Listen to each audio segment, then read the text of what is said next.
Happy birthday to you. Happy birthday to you. Happy birthday. Happy birthday. Happy birthday to you. កំណត់ឆ្នាំនេះអត់រំពឹងថានឹងធ្វើទេ Happy birthday to you. Happy birthday to Happy birthday to you. Happy birthday to you. Happy birthday. Happy birthday. Happy birthday to you. ហើយសំខាន់ណាស់ថាអត់រំភើបបំមាត់ទៅតែគ្នាចាដូចគេហៅកថាមិនចឹងចាគេថាពួកគាត់ surprise ស្រោដៃគ្នាតែហ្មង Happy birthday. Happy birthday. Happy birthday to you. Happy birthday. Happy birthday. Happy birthday to you. Happy birthday to you. Happy birthday to you. Happy birthday. Happy birthday. Happy birthday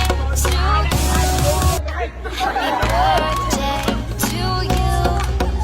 Happy birthday to you. Happy birthday. Happy birthday. Happy birthday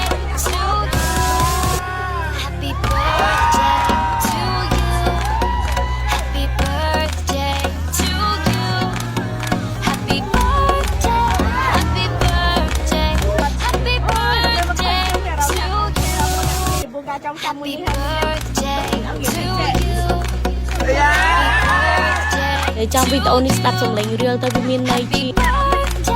Happy birthday. Happy birthday to you.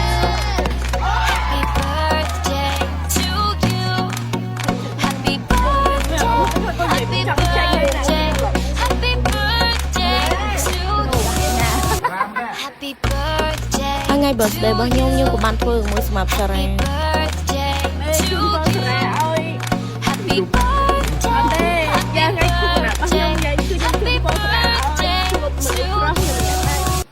Happy birthday to you. Happy birthday to you. Happy birthday to you.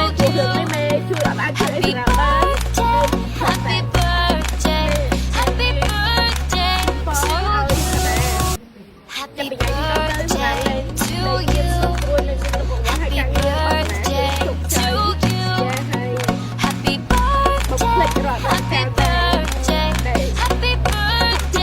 to you.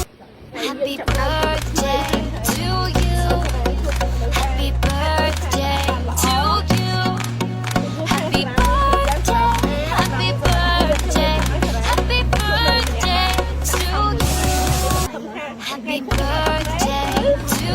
to you. Happy birthday to you. Happy birthday. Happy birthday. Happy birthday to you. Happy birthday to you. Happy birthday to you. Happy birthday. Happy birthday. Happy birthday to you. Happy birthday to you. Happy birthday to you.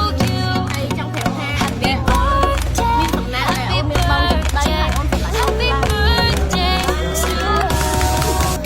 Happy birthday to you.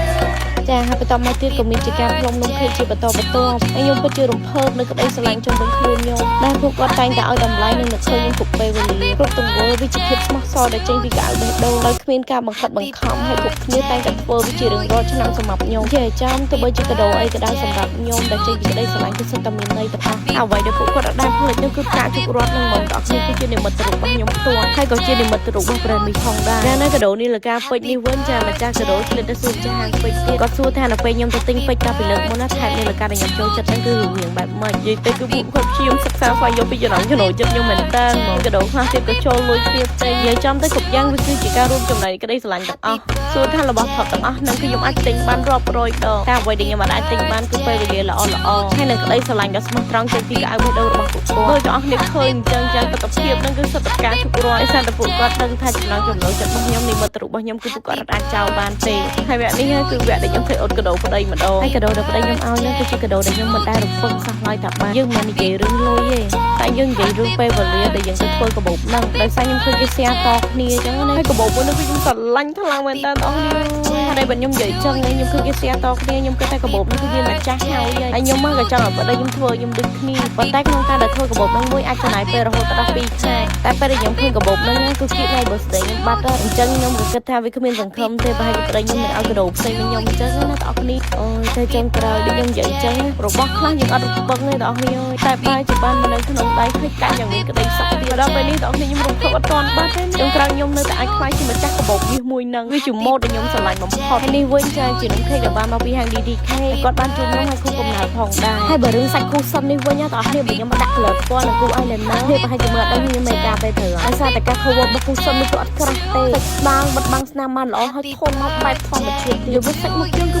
ប្លង់ចាំងស្អាតចឹងហ្មងហើយបងប្អូនមើលមុខខ្ញុំឲ្យថតឆ្ងាយណាក៏លងចាំងដែរញ៉ៃនងអាវ៉ាន់ចូលចំថ្ងៃគូកំណើតខ្ញុំទៀតមានអារម្មណ៍ថាវារំភើបជន់រំភើបហ្មងបងប្អូនដឹងហើយវាជាក្តីសុខមួយដែលសឹងទៅថាមកជីវិតខ្ញុំនេះខ្ញុំយកឲ្យមកប្រៀបធៀបអត់បានខ្ញុំមិនធំតែមានសុភមង្គលក្នុងគ្រួសារខ្ញុំមានទីផ្សារអវ៉ាន់ដ៏រឹងមាំខ្ញុំមានផ្សែងស្រឡាញ់ចូលចិត្តច្រើនខ្ញុំបានសម្រេចគោលដៅធំអស្ចារ្យនៅក្នុងជីវិតរបស់ខ្ញុំដែលសឹងទៅថាវាលឿនលើសការរំពឹងទុកមួយទៀតដែលសំខាន់បំផុតសម្រាប់ខ្ញុំគឺសុខភាពសម្រស់មិនថាស្បែកមុខស្បែកដងខ្លួនរបស់ខ្ញុំគឺទម្រង់សមមាត់ស្អាតបែប quality ហ្មងហើយបងប្អូនដឹងហើយនៅពេលដែលស្បែកមុខស្បែកដងខ្លួនយើងស្អាតគឺជាក្តីសុខមួយរបស់មនុស្សស្រីដែលពិបាកនឹងបរិយាយខ្ញុំហ៊ាននិយាយថាវ៉ាន់អន់គឺខ្ញុំឲ្យមកប៉ះខ្លួនដាច់ខាតចាបើថាអត់មានលទ្ធភាពរកវ៉ាន់ល្អមកលក់ទេគឺខ្ញុំសុខចិត្តអត់ប្រាខ្ញុំក៏សុខចិត្តទិញគេតាំងដូចគ្នាតែមកដល់ពេលនេះទីផ្សារប្រេមឈរជើងយ៉ាងរឹងមាំឬនៅវិស័យអនឡាញនឹងជើង7ឆ្នាំដូចគ្នាការរង្គោះហើយបើទិន្នន័យនៃការលក់វិញគឺកើនឡើងទៅមួយឆ្នាំ